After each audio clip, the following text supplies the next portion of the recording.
주보에 기록된 대로 우리 오른손 높이 들고 우리 믿음의 고백 함께 선포하겠습니다. 나는 천지를 지으신 여호와께 복을 받는 자입니다. 아멘. 천지를 지으신 여호와께 복을 받는 우리 성도님들과 우리 교회 되기를 주님의 이름으로 축원합니다. 우리 옆에 있는 성도님들과 인사 한번 하고 말씀 보겠습니다. 좌우 돌아보시면서 주님의 이름으로 사랑합니다. 인사하겠습니다. 네, 주님의 이름으로 사랑합니다. 오늘 예배 잘 오셨습니다. 하나님께서 오늘도 우리에게 은혜 주실 줄 믿습니다. 이게 찬송하는 소리를 들으니까 너무 좋고, 특별히 우리 어린 아이들과 함께 온 우리 엄마 아빠가 예배 드리는데, 1살, 2살 아이들이 아유 뭘 할까 생각하지만, 이때 아이들이 함께 어머니와 함께 예배 드리고 이곳에서 하나님의 은혜 누리는 것을 하나님께서 반드시 복 주실 줄 믿습니다. 우리 어린이들과 함께 예배 드리는 우리 성도님들에게 하나님의 은혜가 있기를 소망하고, 오늘 이 시간의 예배를 통해서 하나님께서 우리에게 은총 베풀어 주시기를 주님의 이름으로 축원합니다. 요한계시록 서두에는요, 예수님께서 소아시아의 7교회에 편지를 사도 요한을 통해서 쓰게 하셨습니다. 첫 번째 편지는 에베소 지역에 보낸 편지인데요, 기억하시죠? 처음 사랑을, 첫사랑을 회복하라 라고 말씀하시고요, 어디서부터 떨어졌는지 회개하고 처음 행위, 처음 신앙을 회복하라 라고 말씀합니다. 두 번째 교회는 지난주에 말씀 나누었던 서모나 교회입니다. 죽도록 충성하라. 예수님께서는 처음이요 나중이라고 말씀하시면서 창조주이시며 심판자이심을 우리에게 알려주시면서 환난과 핍박 가운데 있지만 부요했던 이 서모나 교회를 칭찬하셨습니다. 그리고 오늘은 세 번째 시간입니다. 바로 버가모 교회입니다. 오늘 말씀을 통해서 하나님께서 버가모 교회에 어떤 은혜를 주셨는지 함께 좀 살펴보기를 원합니다. 오늘 말씀도 예수님께서는 본인을 먼저 소개하십니다. 성경 12절을 보면요, 버가모 교회의 사자에게 편지하라. 좌우에 날선 검을 가지신 이가 이르시되. 우리는 좌우에 날선 검, 말씀이라는 걸 잘 압니다. 이것은 공격형 무기이고 이를 통해서 마귀 사탄을 이기게 하여 주실 줄 믿습니다. 오늘은 하나님께서 버가모 교회에 칭찬 2개, 책망 2개를 하셨거든요. 이것을 간단하게 좀 4가지를 좀 살펴보기를 원합니다. 첫 번째로 우리 성도님들이 좀 기억해야 하실 것은, 하나님께서는 누구보다도 나를 잘 아신다라는 겁니다. 하나님께서는 누구보다도 나를 잘 아신다. 예수님께서 버가모 교회에게 첫 번째로 하시는 말씀이 13절에 기록이 되어 있습니다. 13절에 보면요, 내가 어디에 사는지를 내가 아노니 거기는 사탄의 원자가 있는 데라. 내가 내 이름을 굳게 잡아서 내 충성된 증인 안디바가 너희 가운데 곧 사탄이 사는 곳에 죽임을 당할 때에 나를 믿는 믿음을 저버리지 아니하였다. 첫 번째로 제가 밑줄을 준 구역은, 이 말씀은 뭐냐면 13절 상반절에 있는 내가 어디에 사는지를 내가 안다라는 예수님의 말씀입니다. 버가모 지역은요, 로마의 식민지였고요, 그때 당시에 치유의 여신이라고 하는, 이름이 조금 어려운데 아스클레피우스라는 여성의 이 우상의 단지의 예배 초소가 그곳에 있습니다. 아프고 힘든 사람이 많이 모였던 지역이었고요, 우상 숭배가 굉장히 많았던 지역입니다. 그리고 로마 황제의 예배 초소가 있어서 그리스도인의 핍박이 굉장히 심했던 곳인데, 그곳에서 순교자 안디바가 있었다라고 성경은 기록하고 있습니다. 저도 이 안디바가 누군지 좀 궁금해서 주석을 좀 많이 찾아봤는데, 구체적으로 안디바가 어떤 사람인지는 알 수는 없었습니다. 사탄에 사는 엄청난 핍박과 고난과 순교의 현장에서 믿음을 저버리지 않는 성도를 칭찬하고 계십니다. 내가 어디서 사는지 내가 안다라는 이 말씀은요, 단순히 너가 어느 지역, 어떤 아파트, 어떤 빌라, 자가냐 전세냐 월세냐 이것을 이야기하시는 것이 아니라, 버가모 교회는 사탄의 중심지, 핍박의 중심지, 괴로움의 중심지에서 말씀을 지키고 있고 믿음을 지키고 있는 이 버가모 교회를 칭찬하시며, 너가 얼마나 힘들고 어려운지 내 형편을 잘 안다. 내가 너를 잘 안다라고 말씀하시는 하나님의 음성입니다. 외국인들이요, 한국말을 배울 때 좀 신기했던 거를 저한테 옛날에 물어봤던 기억이 있어요. 이제 한국말로 물어봤습니다. 외국인들이 뭐라고 저한테 물어봤냐면, 한국말을 배울 때 외국인들은 안녕하세요나 헬로우, 하이, 뭐 굿모닝 이렇게 인사를 하는데 왜 한국 사람들은 인사를 할 때 밥 먹었냐고 물어보냐는 거예요. 저도 우리 성도님들 만나면 성도님들 안녕하세요 그러면 꼭 물어보시는 게 있어요. 목사님 식사하셨어요? 라는 질문 꼭 그렇게 물어봐요. 왜 너네는 그렇게 밥이 중요하냐? 그리고 언제 만날 때 꼭 이렇게 얘기한다는 거예요. 언제 만나서 우리 뭐 하자? 밥 먹자. 그래서 그 친구의 질문은 왜 한국 사람들은 인사를 할 때 그렇게 밥 먹었냐고 물어보고 식사하셨어요? 밥은 먹고 다니냐? 이렇게 물어보냐라는 이야기를 한 적이 있어요. 저도 궁금해가지고요. 저도 성도님들 만나면 안녕하세요, 식사하셨습니까? 라고 물어보거든요. 근데요, 이 밥은 먹고 다니냐라는 이 말에 사회 연구가 굉장히 많고 논문도 많은 것을 발견해서 제가 설교 준비하면서 좀 찾아봤거든요.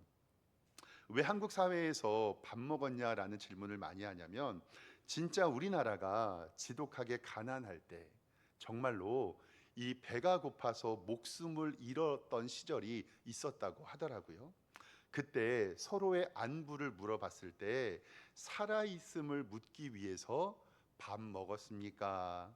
식사하셨습니까? 라는 질문을 했다고 하더라고요. 배가 부르고 등이 따셨던 이런 사람들은 잘 이 의미를 모르지만 먹을 것이 없어서 죽을 만큼 고통이 있을 때에 누가 나에게 밥 먹었냐라고 물어주는 것만큼 큰 안부는 없었다고 해요. 그러니까 밤새 안녕하셨습니까? 이 말이 식사하셨습니까? 라는 말로 변화되었다라고 하더라고요.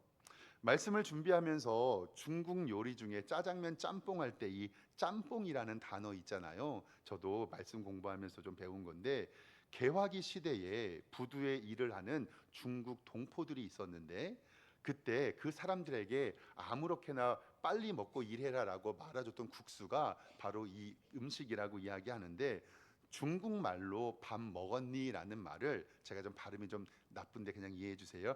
츠판이라고 얘기를 한대요. 츠판. 근데 이게 푸젠성 출신인데 사투리로 이 츠판을 사뽕이라고 했답니다.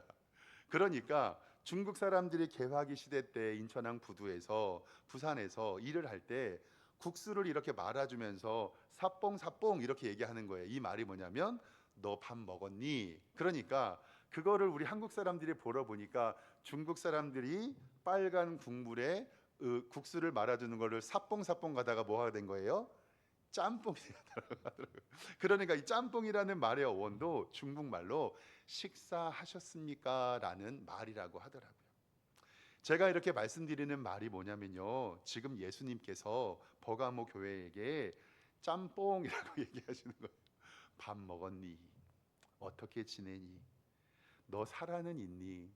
그 고난과 힘듦과 핍박 가운데서 얼마나 견디고 있느냐는 안부를 오늘 이 시간에 물어보시는 겁니다. 사랑하는 성도 여러분, 식사하셨습니까? 이 말이 예수님께서 내가 어떠한 처지에 있는지, 어떠한 환경에 있는지, 얼마나 아프고 힘들고 외로운지 다른 사람은 몰라도 예수님께서는 여러분들의 마음을 아신다는 것을 꼭 기억하시기를 바랍니다. 사역을 하면서 신앙 상담을 하면서 성도님들이 제일 많이 하시는 말 이거예요. 목사님, 내가 얼마나 힘든지 아무도 몰라요. 내가 얼마나 아픈지 아무도 몰라요. 내가 얼마나 속상한지 아무도 몰라요. 그런데요, 우리 예수님은 여러분들의 그 마음 다 아실 줄 믿습니다. 그렇기 때문에 우리가 예수님께 기도할 수 있는 이유가 생깁니다. 우리 솔직히 인정해야 됩니다. 내 남편, 내 아내, 내 자식들이 내 마음 알아줄까요? 몰라줄까요? 그래서 유명한 그 세상에 그 트로트도 있잖아요. 타타타라고 김국환 씨가 불렀는데 어떻게 시작하죠? 내가 나를 모르는데 난다를 알겠느냐. 한 치 앞도 모두 몰라 다 한다면 재미없다. 말씀을 준비하면서 진짜 내 마음 알아주는 사람이 누가 있을까라고 해보니 예수님 한 분밖에 없더라고요. 예수님은 오늘 우리에게 말씀하십니다. 내가 지금 어디에 있는지 나는 알 수 있어. 너는 혼자가 아니야. 너희가 내게 보여준 믿음을 나는 알고 있어. 그동안 얼마나 힘들었니? 내 힘듦과 어려운 상황 나 알고 있으니 하나님께 기도해라라고 우리에게 알려주고 있습니다. 말씀을 준비하면서 이사야 43장 1절부터의 말씀이 제게 큰 위로가 되었습니다. 보세요. 야곱아, 너를 창조하신 여호와께서 지금 말씀하시느니라. 이스라엘아, 너를 지으시는 이가 말씀하시느니라. 너는 두려워하지 말아라. 내가 너를 구속하였고 내가 너를 지명하여 불렀나니 너는 내 것이라. 그 다음에 말씀이 제 마음을 뭉클게 했어요. 내가 물 가운데 지날 때에 내가 너와 함께 할 것이고 강이 건널 때에 물이 너를 침몰하지 못하게 할 것이고 내가 불 가운데 지날 때에도 타지도 아니할 것이고 불꽃이 너를 사르지도 못하리니 대저 나는 여호와 내 하나님이요 이스라엘의 거룩한 이요 내 구원자임이라. 아멘. 사랑하는 성도 여러분, 아무도 알지 못할 것처럼 보이지만 오늘 예수님께서는 여러분과 함께 하시고 여러분의 기도에 응답해 주실 줄 믿습니다. 두 번째로는요, 칭찬받는 믿음을 가지시기를 소망합니다. 버가모 교회를 예수님께서 잘 아시고 그들을 사랑하십니다. 그들을 칭찬한 것이 있는데 바로 그들의 순교의 믿음입니다.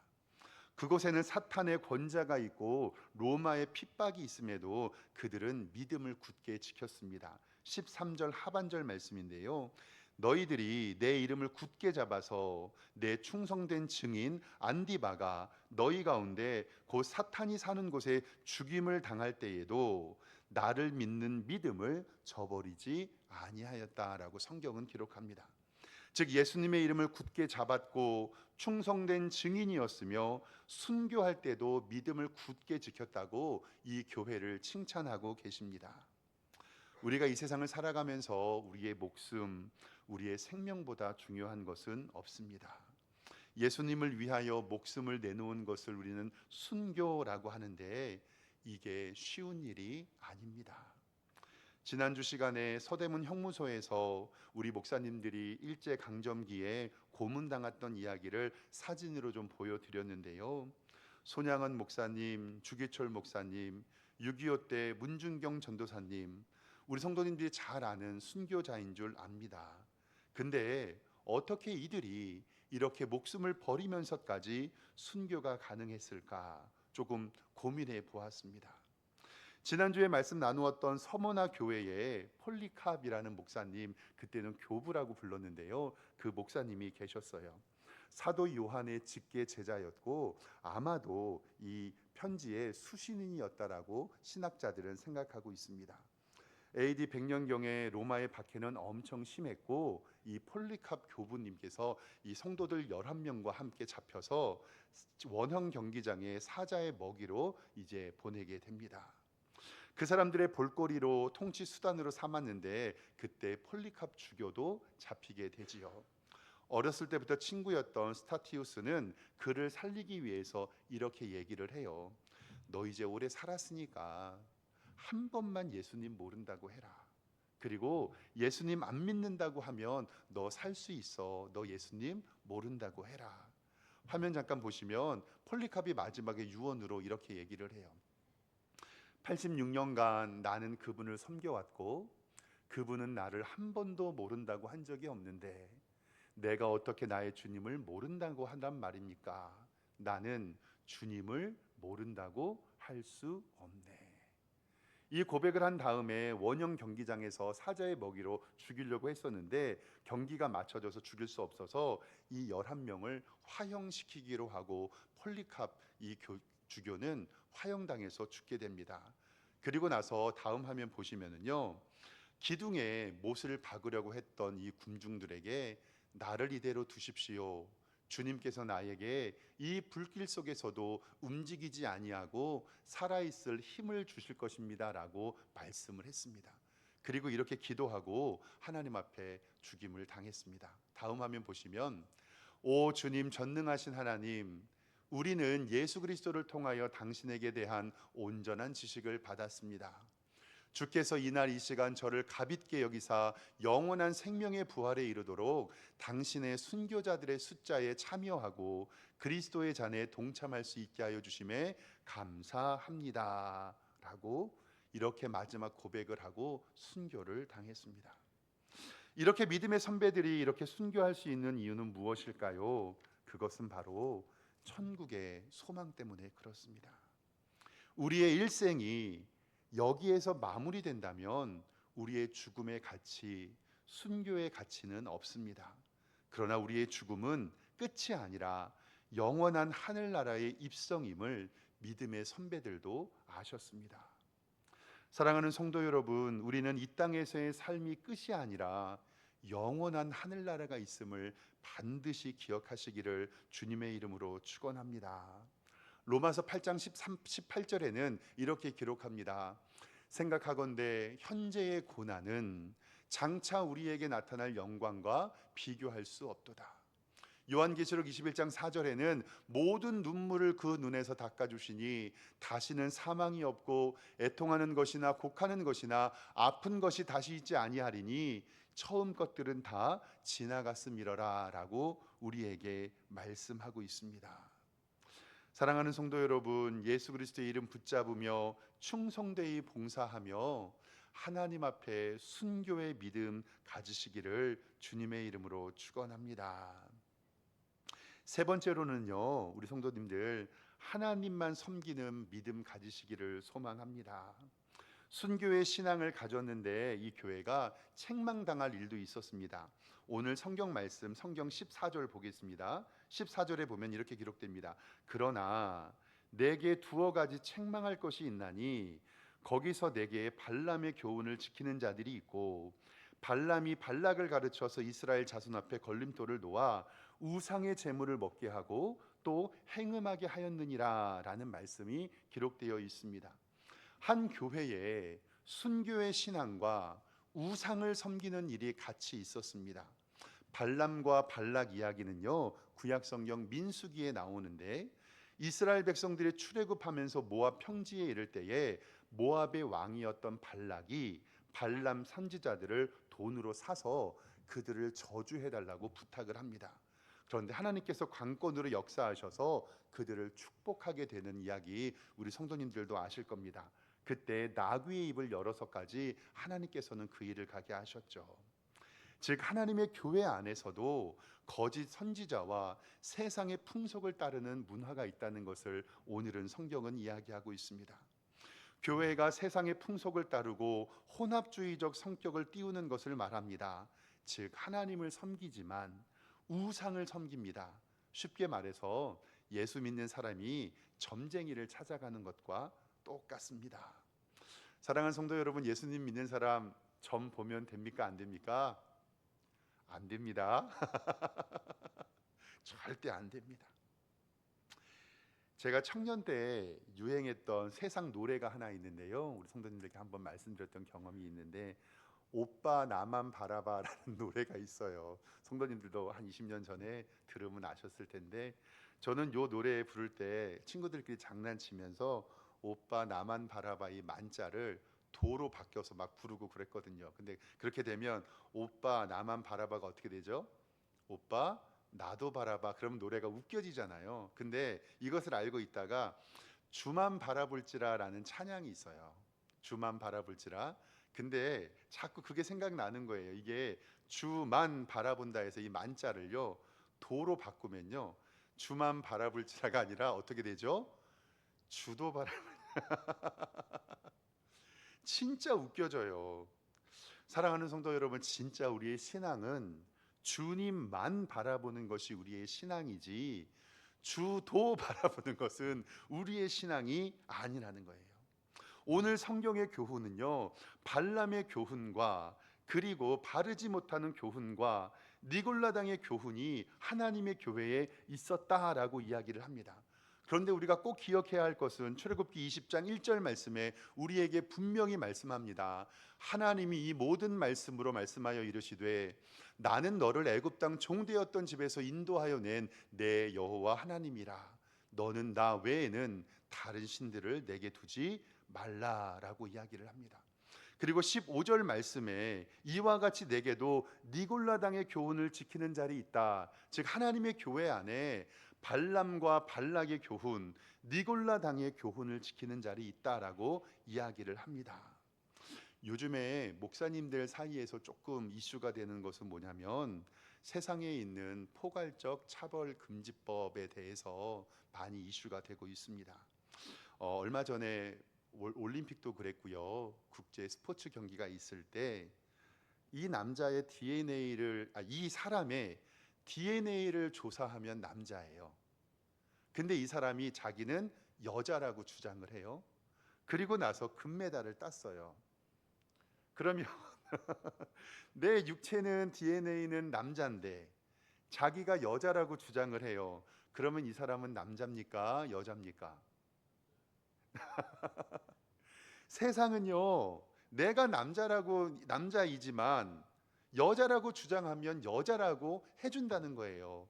그래서 그 더러운 수술을 받은 그 사람들을 인정을 해주려고 해요.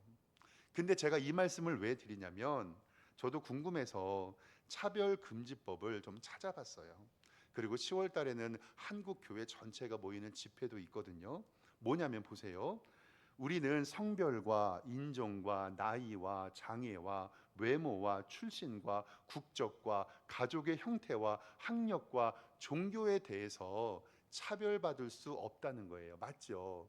근데 여기서 딱 두 가지가 걸려요. 뭐냐면 여기에 성적 지향과 성 정체성이라는 게 들어가요.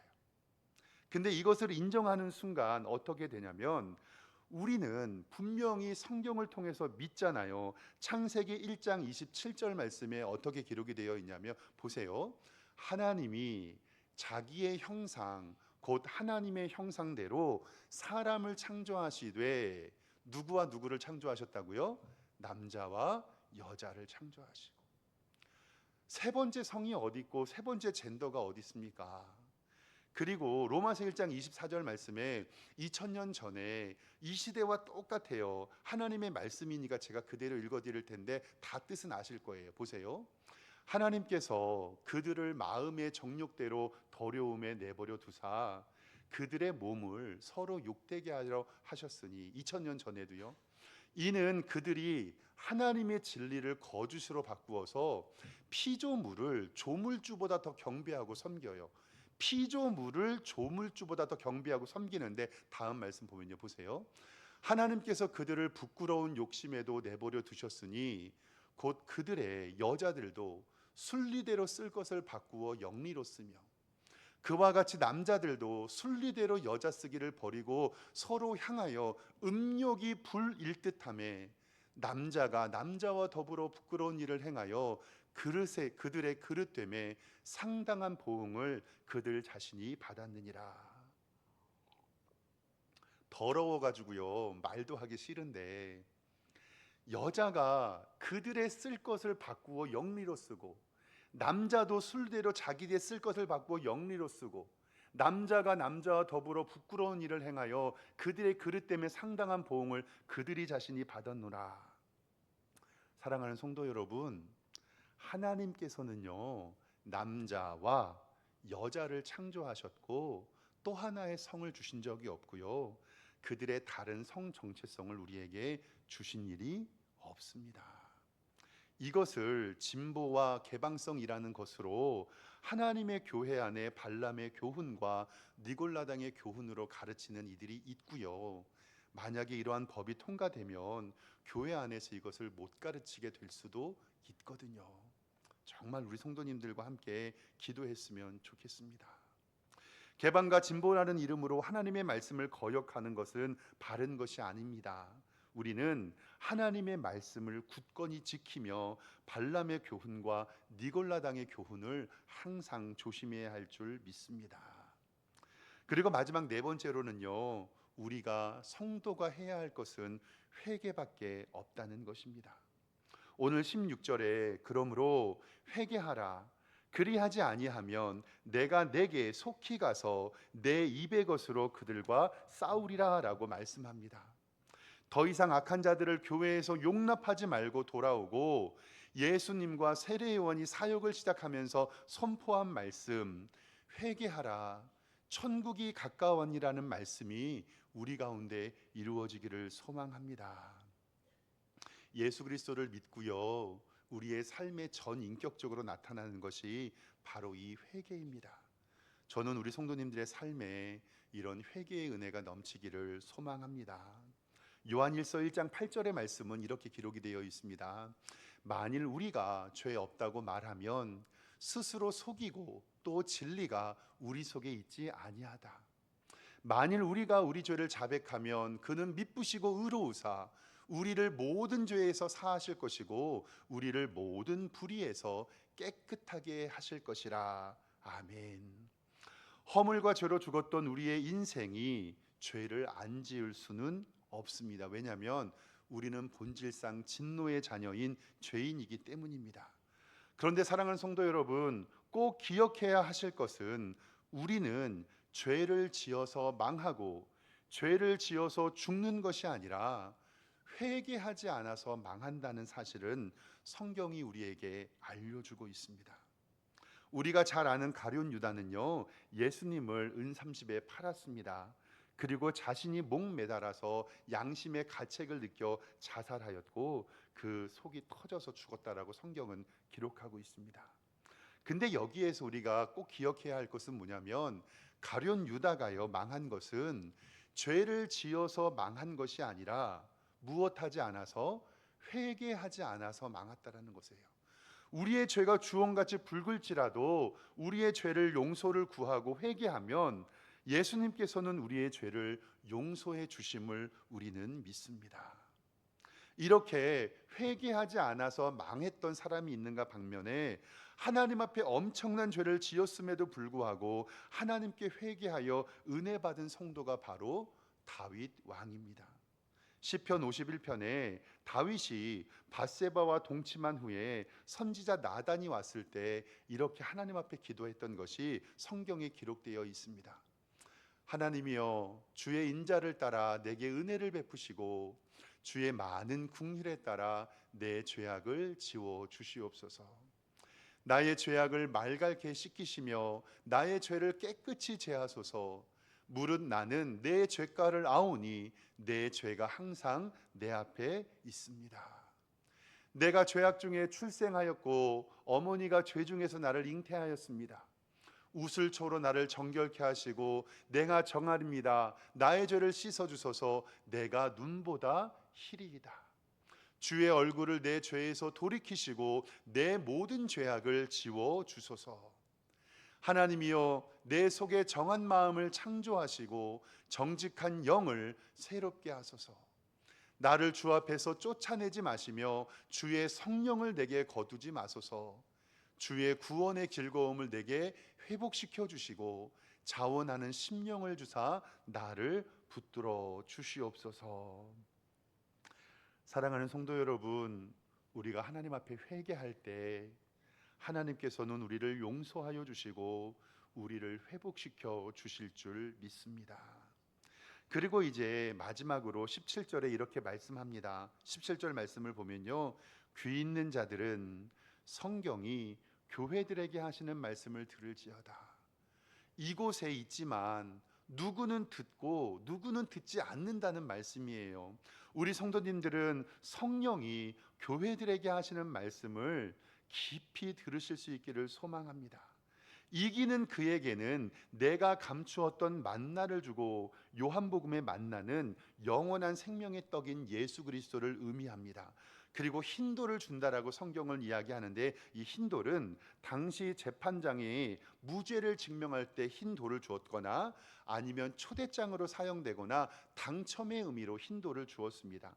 그러니까 감추었던 만나를 주고 힌도를 주셨다는 것은 영원한 생명이신 예수 그리스도가 우리에게 천국의 초대권을 우리에게 주셨다라고 해석하는 것이 가장 마땅합니다.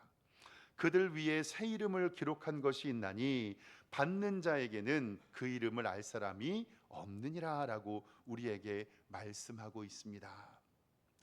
사랑하는 성도 여러분, 우리는 이 버가모 교회를 통해서 하나님의 은혜를 누립니다. 누구보다도 잘 아시는 예수님께 칭찬 듣는 성도 되시고 하나님만 섬기는 믿음을 가지며 회개하며 천국을 사모하시기를 주님의 이름으로 축원합니다. 하나님께서 오늘도 우리 성도님들과 우리 가정에 복 주시기를 주님의 이름으로 축원합니다. 기도하겠습니다. 하나님 아버지, 은혜와 사랑에 감사합니다. 세 번째 교회인 버가모 교회를 통하여 하나님께서 우리를 누구보다 잘 아시며 우리의 상황을 아시고 우리를 이해하신다고 말씀하시는 것을 들었습니다. 하나님 아버지, 그 은총대로 살아가는 우리 성도들 되게 하여 주시고 하나님의 교회에 하나님의 진리의 말씀이 선포되고 우리가 듣고 순종하며 천국으로 살아갈 수 있도록 인도하여 주시옵소서. 감사드리고 예수 그리스도의 이름으로 기도드리옵나이다. 아멘.